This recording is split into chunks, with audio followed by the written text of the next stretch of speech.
AR officer for a few years now, and along the way I've seen some things that I think you guys will be interested in.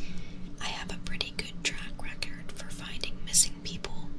Most of the time they just wander off the path or slip down a small cliff and they can't find their way back. The majority of them have heard the old "stay where you are" thing, and they don't wander very far. But I've had 2 cases where that didn't happen.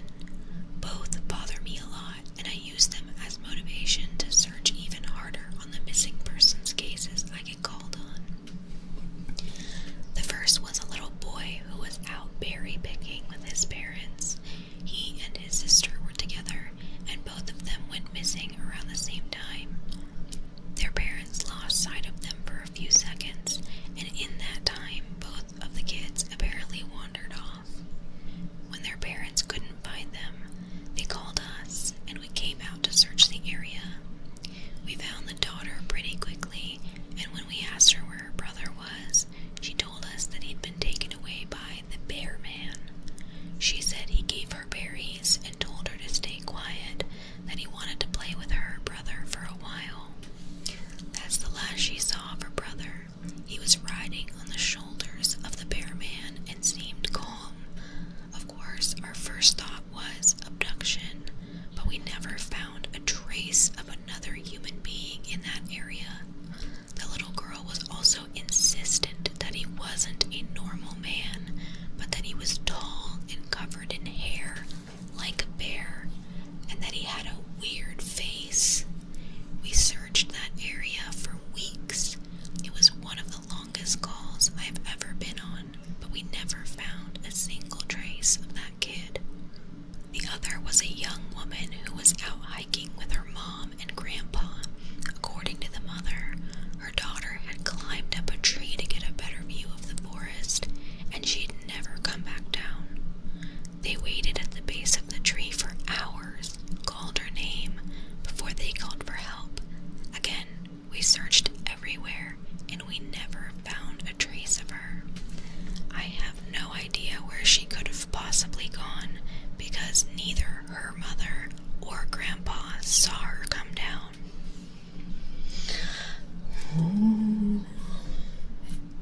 Dude, I will never go hiking in the forest.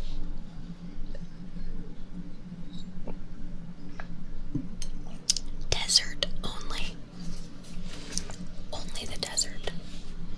I know you can follow the North Star, follow in one direction, but you can literally go in one direction for miles and miles and miles and still find nothing. A few times I've been out on my own searching with a canine, and they've tried to lead me straight up cliffs, not hills, not even rock faces, straight sheer cliffs with no possible handholds.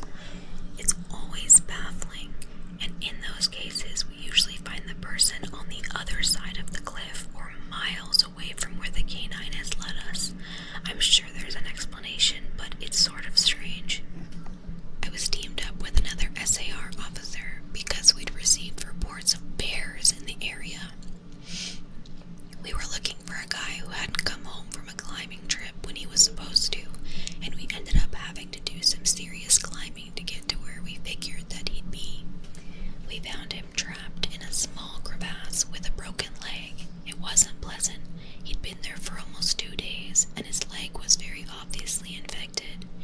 We were able to get him into a chopper, and I heard from one of the EMTs that the guy was absolutely inconsolable. He kept talking about how he'd been doing fine, and when he'd gotten to the top, a man had been there. He said the guy had no climbing equipment. He said he was wearing a parka and ski pants.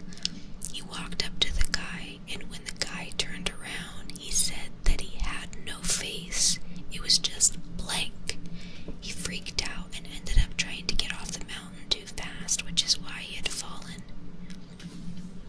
He said he could hear the guy all night climbing down the mountain and letting out these horrible muffled screams. That story bothered the hell out of me. I'm glad I wasn't there to hear it. No face. Imagine. No, don't imagine.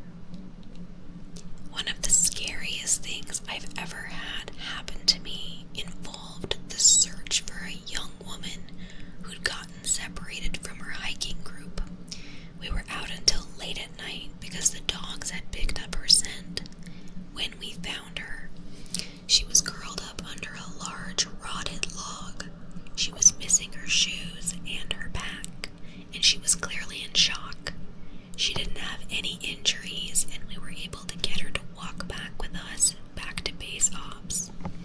Along the way, she kept looking behind us and asking why that big man with the black eyes was following us. We couldn't see anyone, so we just wrote it off as some weird symptom of shock. But the closer we got to the base, the more agitated this woman got. She kept asking me to tell him to stop making faces at her. At one point, she stopped, turned around, and started yelling into the forest, saying that she wanted him to leave her alone. She wasn't going to go with him, she said, and she wouldn't give us to him. We finally got her to keep moving, but we started hearing these weird noises coming from all around us. It was almost like coughing, but more rhythmic and deeper. It was almost insect-like. I don't really know how else to describe it. When we were within sight of base ops, the woman turns to me and her eyes were about as wide as I can imagine a human could open them. She touches my shoulder and says, "He says to tell you to speed up. He doesn't like looking at the scar on your neck." I have a very small scar on the base of my neck, but it's mostly hidden under my collar, and I have no idea how this woman saw it. Right after she says it, I hear that weird coughing right in my ear, and I just about jumped out of my skin. I hustled her to ops, trying not to show how freaked out I was, but I have to say I was really happy when we left the area that night. Nope. Nope.